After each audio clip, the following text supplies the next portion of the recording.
What is life for Elon Musk? As I get older, I find that question to be confusing or troubling. I think particularly when you see the advancement of something like video games. Like say 40 years ago, the most advanced video game would be like Pong, where you had like two rectangles and a dot.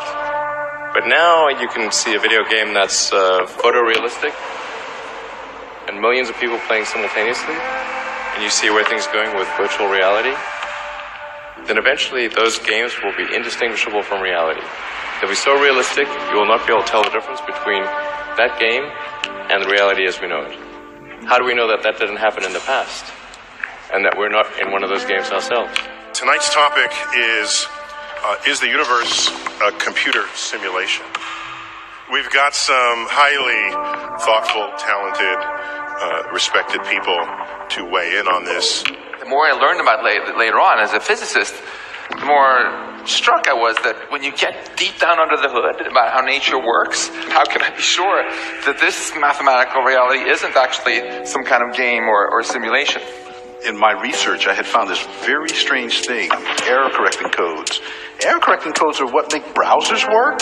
So why were they in the equations that I was studying about quarks and leptons and supersymmetry? And that's what brought me to this very stark realization that I could no longer say that people like Max were crazy. So you're saying as you dig deeper, you find computer code writ in the fabric of the cosmos.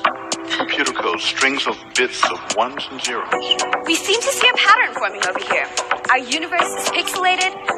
A matter isn't as real and as solid as we'd hope.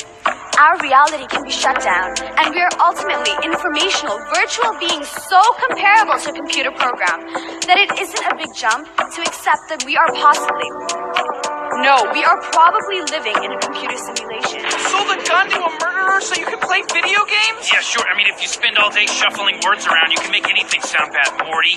Here, check this out. Shit! What the hell? Where am I? 55 What in the hell? years. Not bad, Morty. Where's my wife? Morty, you were just playing a game. It's called Roy. Snap out of it. The guy who really started forcing scientists to take this a bit more seriously and gave this idea a bit more scientific street cred, I think, is Nick Bostrom, my fellow Swede, Nick Bostrom. We are almost certainly living in a simulation. It's a little bit complex, but it's really not more complex than most educated people could probably get their heads around if they thought about it for half an hour, if they actually tried.